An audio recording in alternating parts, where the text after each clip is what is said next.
Welcome back to the Backyard Professor videos. I'm Kerry Schertz, the Backyard Professor. I'm discussing the argument that there's nothing linguistically, historically, or archaeologically in favor of the Book of Mormon. I think that argument is completely false.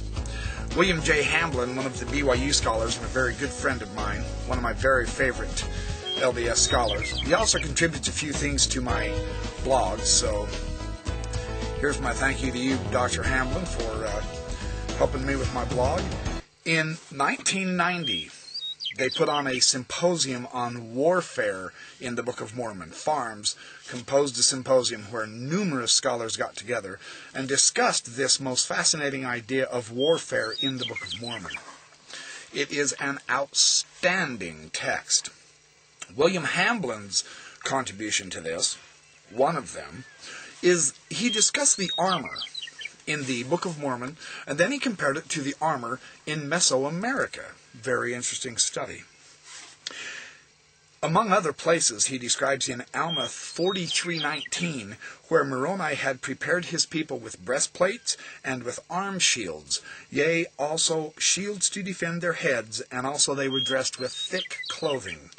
On another occasion, Moroni fastened on his headplate and his breastplate and his shields, and he girded on his armor about his loins, the Book of Mormon says. Alma 46:13. Both of these passages mention 4 types of armor: a basic body armor of thick cloth, a breastplate, a headplate, and shields. And he describes later these are precisely the 4 parts that appear in Mayan armor. Very interesting. He says there's good evidence that many of the elements of the basic patterns of Maya, Toltec, and Aztec kingship and warfare remained unchanged from late Book of Mormon times until the end of the classical period. This is on page 409, 410, 411, 412, 413. On page 412 he says, just as in the Book of Mormon, the most common material used for armor among the Maya and the Aztec was thick fabric, or animal skins. The most basic form of armor was a thick sleeveless shirt made of cotton or other woven material. And both the Mesoamerican scholars Sheely and Miller described this as a shawl-like wrap of cotton armor over a jerkin with a woven mat design. De Landa describes the Maya's protective jackets of cotton quilted in double thicknesses. He says these were very strong. They would also be very light. There are numerous examples of this thick fabric jacket in Mayan art. Animal skins would frequently be used in place of or in addition to a thick fabric jacket to protect their body. One of the most significant elements of an elite Maya's dress was the breastplate, or the pectoral. It's difficult to examine any Mayan picture, sculpture, or painting that does not depict this pectoral in some way, he says. These breastplates were generally made of either wood or bone, shells, or pieces of metal. They would put anything and everything to help protect them from their missiles and the enemy's swords. The breastplates of the Nephites and the Lamanites were basically similar to those found in the Mayan artifacts, according to the description in the Book of Mormon. It's on page 413. Turning over to page 414 on the shields, arm swords, or arm shields and bucklers. There are numerous types of shields depicted in Mayan art. One is a large square fabric shield. Another one is a little round one that they would hook to their arm and be able to manipulate and maneuver with their arm. They were lightweight. He has pictures of these on page 414 and 415 of this Warfare in the Book of Mormon text.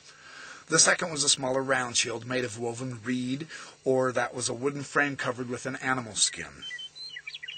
There are clearly several different types of Mayan shields that played an important part in personal defense. The basic armament of the Maya is remarkably consistent with that which is described in the Book of Mormon. Both systems have a basic layer of fabric or animal skins to their armor.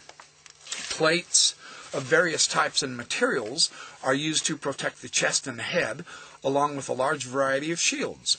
Indeed, Follett, in his detailed discussion of Maya armor, mentions only these same categories of armor. He says the main categories of the armor in Mesoamerica was the thick garment, the Mosaic helmet composed of numerous small plates, shields, and breastplates. If Joseph Smith used the Bible as a major source for plagiarism when inventing the Book of Mormon, as so many of our critics say, we would expect the major items and terms for armor in the King James Bible to also appear in the Book of Mormon. In fact, this is not the case. Rather, the Book of Mormon armor terminology differs from that of the King James Bible in precisely the terms for which Mesoamerican armor has no counterpart.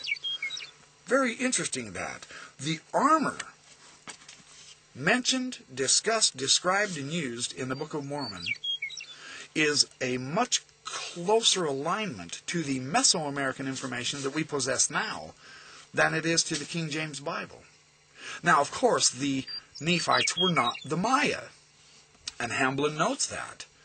But the idea of the basic constituents of what constituted armor is far more similar between the Book of Mormon and the Mesoamerican information that we now possess than it is between the Book of Mormon and the Bible. We also must understand that we are dealing with a translated text. In a translation, what they call swords may not be what we moderns envision swords as. So this idea of armor fits very well with the description in the Book of Mormon from the Mesoamerican side. This is another piece of evidence that seems to show that this argument that the Book of Mormon has nothing in its favor, that argument is simply false.